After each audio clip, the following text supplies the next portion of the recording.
Right, hi there, I'm the Utopian trainer. Welcome to this video. This is a series of utopian conversations I'm having with people, and I'm very pleased today to do the third of these conversations, namely with Proscovia Alando. So Proscovia, how are you? I am fine, Ian. Thank you for having me. It's really an honor to have the opportunity to share our project on this platform.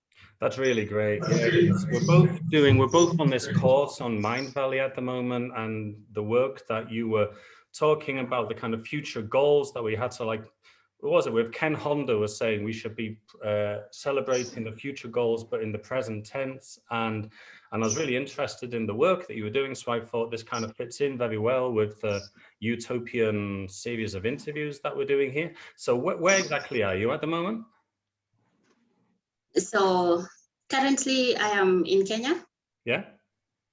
Yeah, and so my mission is to fight hunger globally and poverty globally, to eliminate them completely.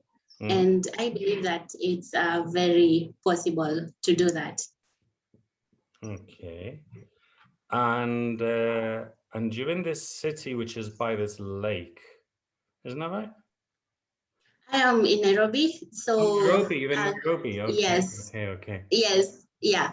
So it's not far from the city close to the lake. It's about, I think, five hours drive to the city close by the lake. Yeah. Okay.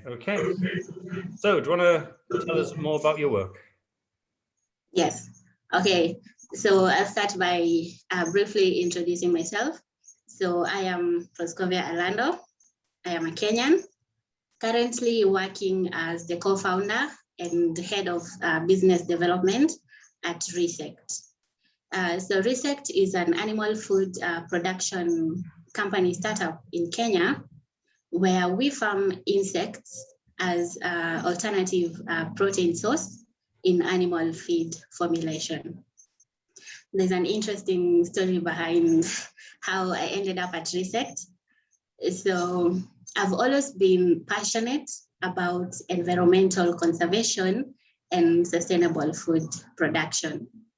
My background in my bachelor's, I did applied aquatic science from Egerton University, and further pursued my master's degree in sustainable aquaculture from the University of Stirling, which is one of the best universities to offer the course.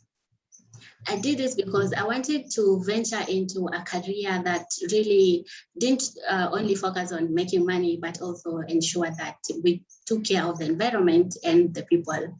As many people say, it's the 3 Ps, which is people, planet, and profit. So as much as I wanted to run a business, I wanted to ensure that I'm taking care of my community and I'm also conserving the environment.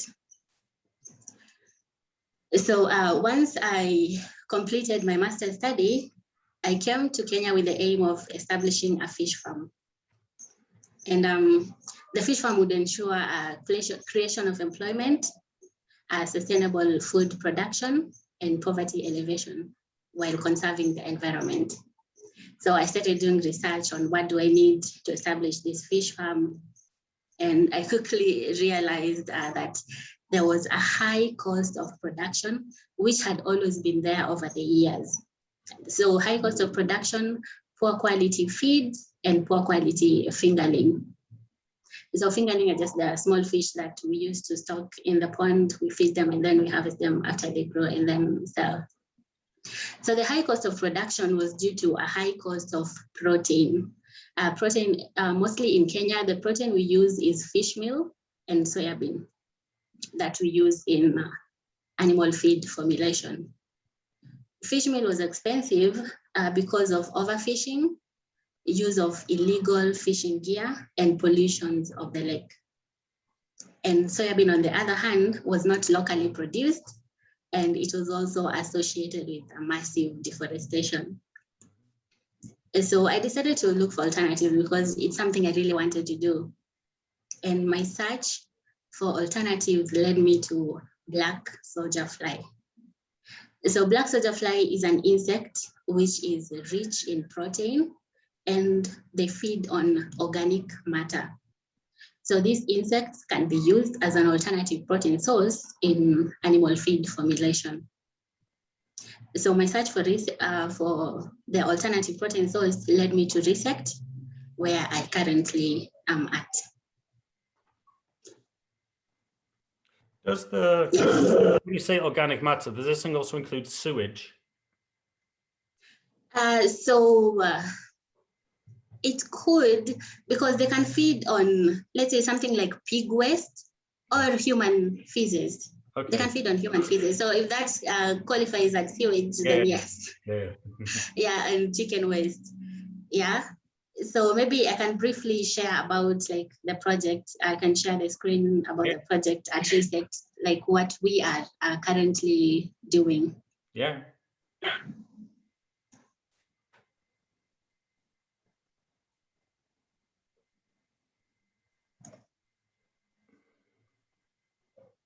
So Resect, as I mentioned, is an animal feed production startup in Kenya since 2019.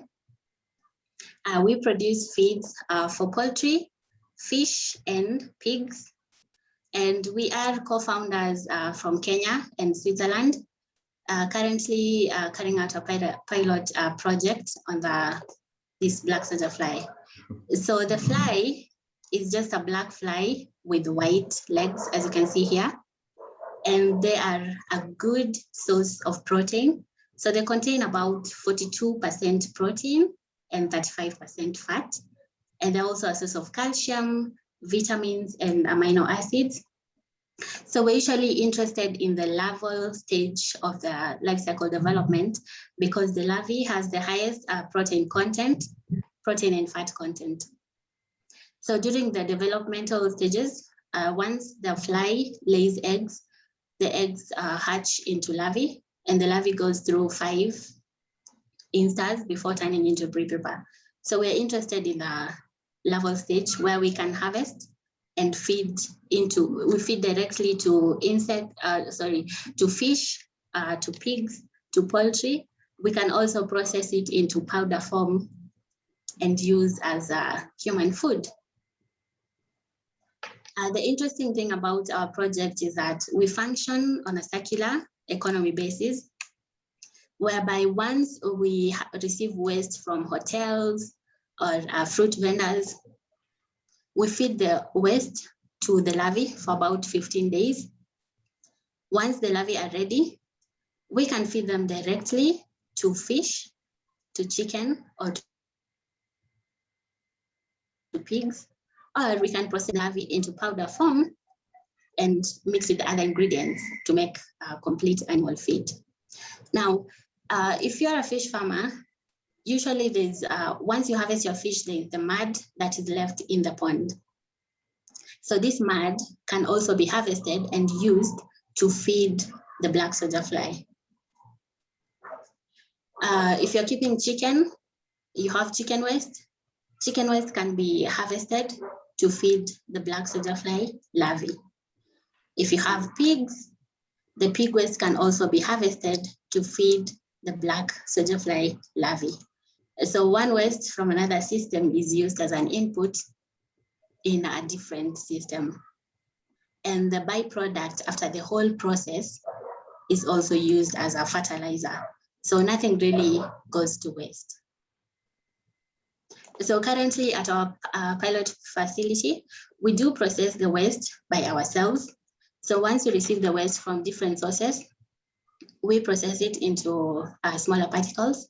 We also have a hatchery and a nursery where we rear the flies. Once they mate and lay eggs, we harvest the eggs and incubate them to hatch. We also have a treatment facility where once the eggs hatch, we take the 5-day-old larvae and feed them with organic waste. Uses of black soldier fly. So apart from being used as animal feed or food for pets, we can also eat them as human beings. So once you harvest your black soldier fly larvae, you can dry them and fry them, eat them as a snack. They can be used for grease production, for bioremediation, and chitin production. There have been studies that have been carried out to see if really the black soldier fly are efficient to replace fish meal and soybean in animal feed production. So one of such studies was done by a company called Insectipro, where they carried their trials on pigs. So normally in Kenya, pigs take about 6 to 8 months to reach market size. But they found out that the pigs that were fed on 75% black soldier fly meal reached market size at 4.5 months, lowering the production cost and time. Also, they found out that the pigs had a high meat to fat ratio, that's doubling the sales. And you can see here, this is a cake made of black soldier fly. Mm-hmm. And these are just chicken feeding on, they enjoy eating the black soldier fly larvae. It's one of their favorite meal. You say it's edible for humans. You say it's edible for humans. What kind of taste does it have? I haven't tried it, but people say it would taste like what these other insects, what do you call them? I've forgotten the definition of the taste because I haven't tried them myself. Okay, yeah. Yeah, but people enjoy them. Mm-hmm. So apart from being used as food, they can also be used for waste management. So we know that especially in sub-Saharan Africa, where there's poor sanitation and poor waste management, there's a lot of research currently ongoing on how these insects can be used for waste management, because the larvae feed on dead, decaying organic matter, and they can biodegrade various organic waste. Also, after the whole process, we usually have a byproduct. So as you can see here, this is an example of the larvae feeding on an avocado. So this one was not processed. And then here we have banana peels, they've already fed, and these others are just some leftover food from the original feed source. So once they've completed feeding, we sieve them to separate the larvae from the frass, and this is what remains. So the frass is basically the byproduct of the black soldier fly production. So it's a mixture of the original feed source, the feces, and the exoskeleton. It can be used as a valuable fertilizer, or can also be used for soil amendment. So again, multiple studies have been done to see if frass really does well. So one of these studies, again, was done by Insectipro, which is an insect production company. So they tested the frass on farmed broccoli and tomatoes, and they found out that the plants were healthier, bigger, and grew faster compared to other plants that were grown without the frass.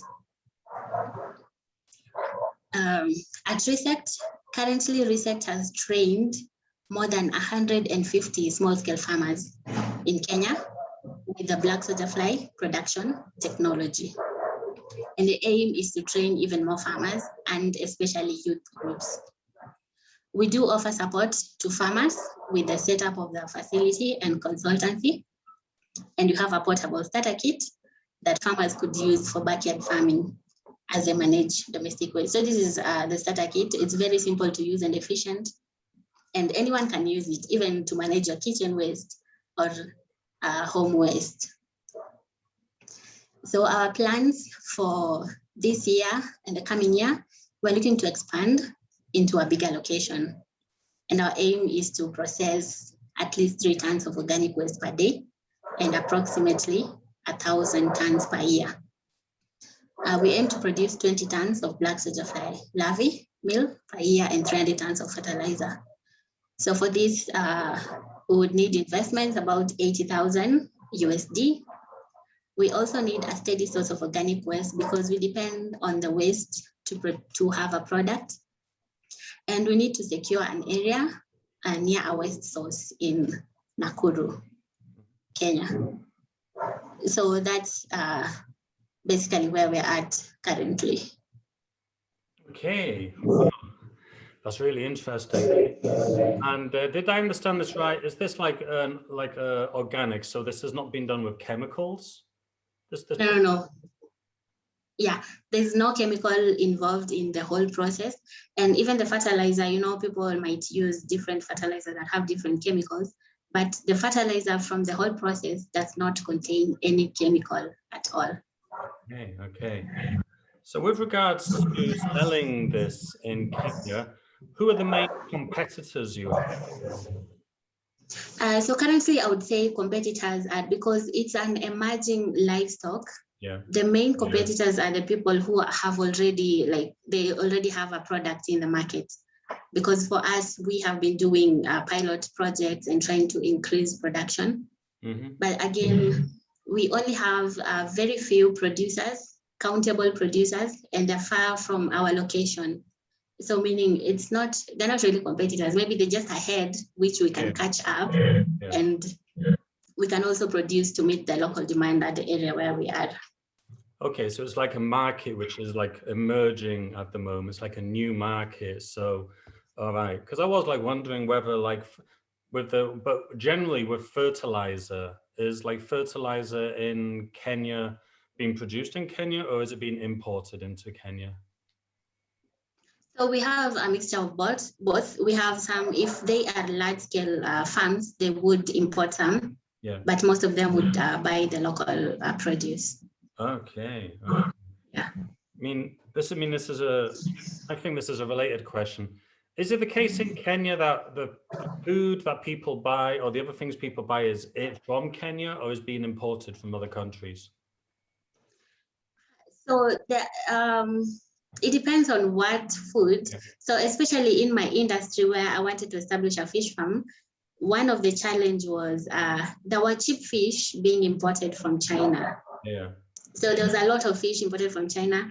And sometime back, I think it was in 2017, they did some tests on the fish and they contained chemicals and toxins.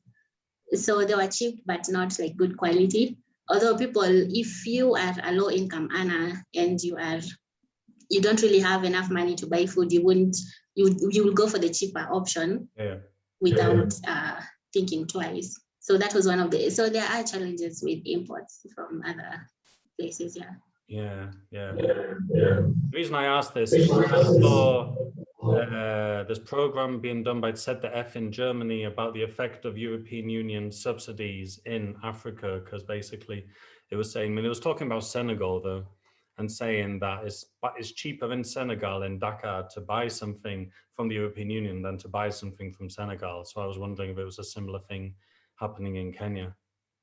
Yeah, it's very similar, because you find that in Kenya, because of the high production cost of maybe various products, they would sell them at a high cost compared to ones that are imported. This also happens even for fruits and vegetables. It does happen, yeah.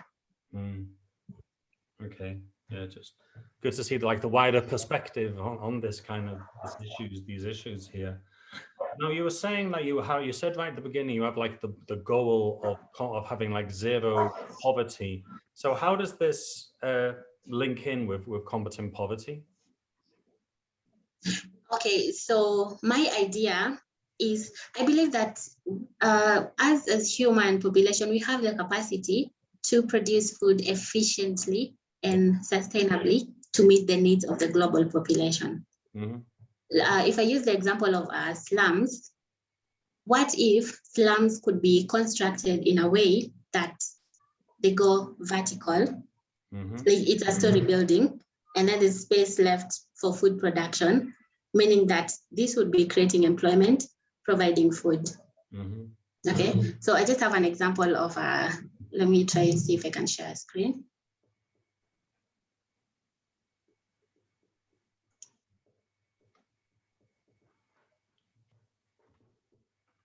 Yeah, this is an example I was talking about.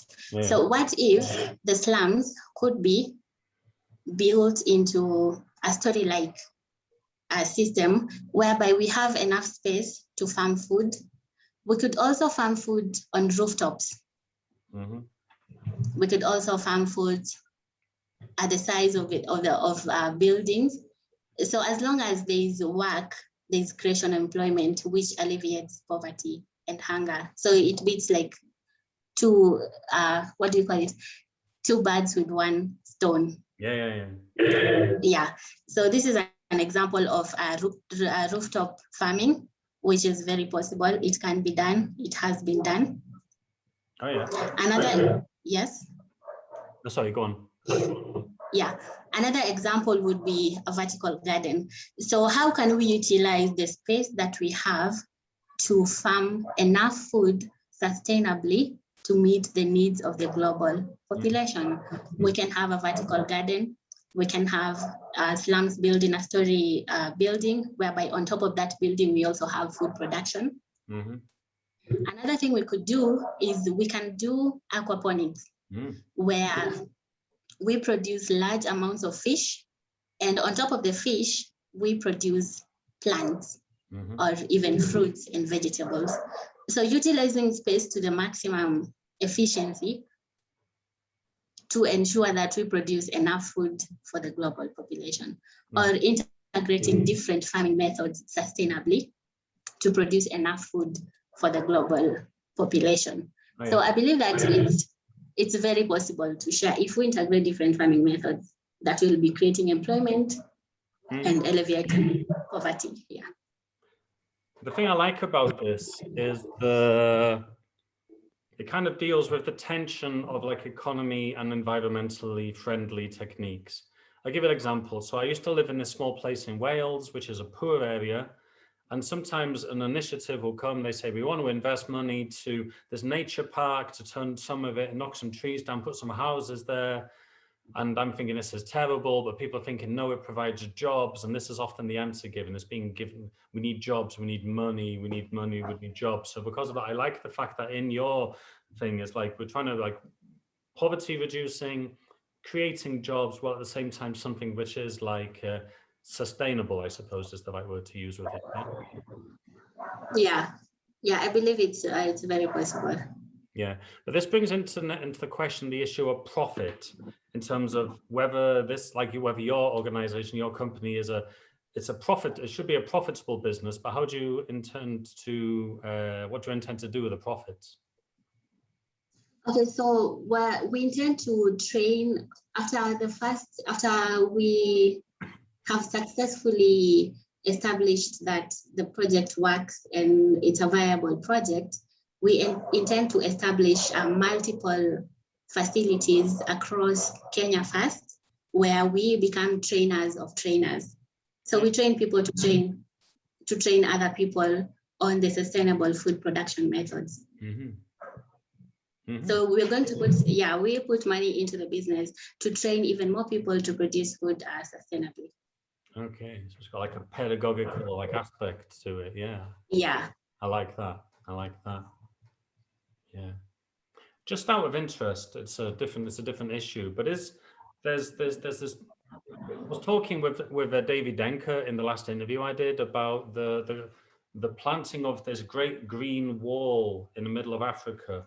I know it's like Ethiopia, Eritrea is like happening. It's also happening in Kenya as well, the big planting of trees. I've not heard about it yet. Yeah. But I'm hoping that it's a project that is sustainable and going to serve the environment positively. Yeah. Well, the reason I mention this is just another example of like lessons that like we in Europe can be learning from like sub-Sahara, like Africa. There's like a lot of really cool initiatives happening, just like the one that you mentioned. Now I would, so you have like, and I say the word like utopia. For me, utopia doesn't actually mean maybe a concrete thing. It's like more to aim for, rather it's a horizon, it's a place to go towards. But is there any other utopias that you have that you would like to share? Sorry? Is there other parts of the utopia that you'd like to, your utopia that you'd like to talk about? Oh, other parts that would like to talk about.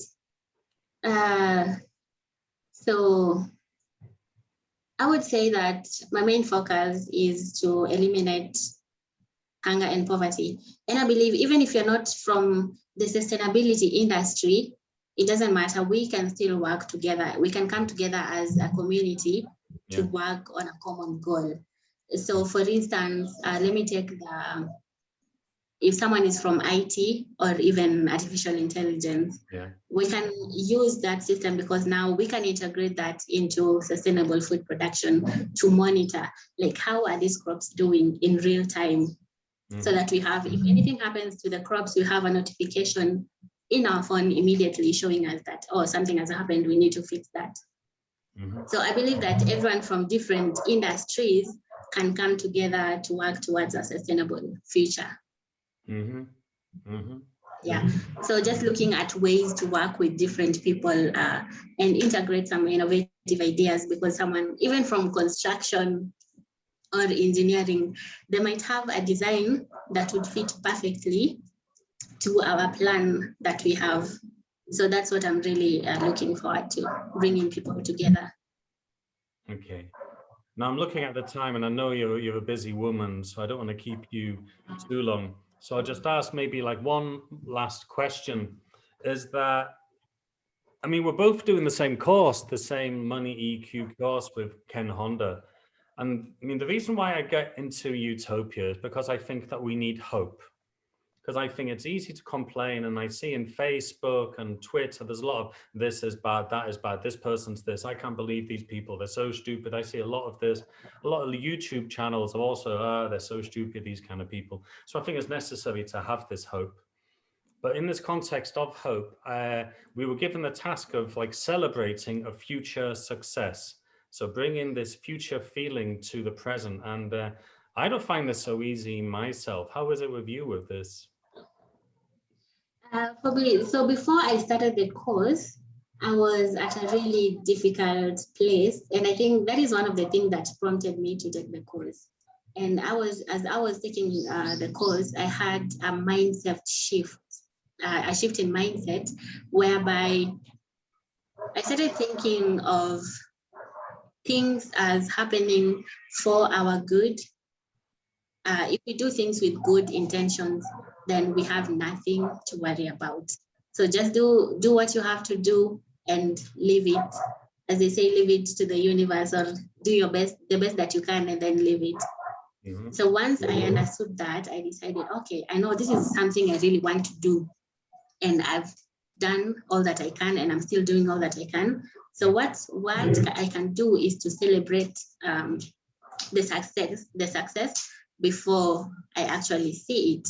And I started celebrating, like every time I wake up in the morning, I see a future where there is zero hunger and zero poverty. And I think it gives me the drive to go on, because I believe that it's something that's very possible.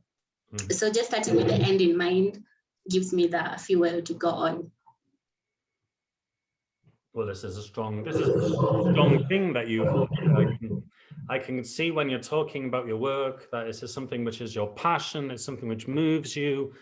You have like this expertise, you and your colleagues. So I wish you all the best with this. I hope things go well with, especially with dealing with the COVID-19, the pandemic, and the new lockdowns in Kenya that you mentioned. I hope things go well. Thank you so much. Now, and thank you for having me. Oh, it's a pleasure. It's a pleasure. The pleasure is all mine, really. I believe, because there's like, this is not an area I know about. I'm just a trainer who deals with other themes. So I just thought, I like to talk with people and just find out about their utopia, really. So those of you who are watching this video, you should know that there are other 2 videos which also came out. I interviewed for International Women's Day Evelyn from Detroit in Poland, who spoke about her feminist utopia. And then for the International Day Against Racism last week, I interviewed Davy Denke, who spoke about his utopia as well. So there's very interesting other interviews which I've got lined up. So if you haven't liked this video yet, give this a like. Oh, I'm going to turn the video off because my son is coming in the room. Hey, just give me a moment, right? Hey. Sorry, I try that my children don't end up in the social media. And give this video a subscribe. It's only a little channel. I've only got 26 subscribers, but it's very good content. So Proscovia, would you like to, Fanny, could you give me a moment? Because I'm doing this video at the moment. Yeah, I'll be with you in like 5 minutes. Okay, my beauty? Do you want to say, advertise yourself a bit more, like how we could contact you if we needed to? Or you have a channel or something? Okay, so currently you can reach me at LinkedIn, which is just Proscovia Alando. Yeah. Basically, that's where I'm mostly active, and maybe on Instagram. So we still haven't developed a website. We're working on a website for our project once we have everything in order, and then it will be up and running soon. Yeah. Okay, so I'll put a link to your LinkedIn and Instagram profile in the video when I put it up. So thank you, Proscovia. It was a pleasure. It was very educational for me.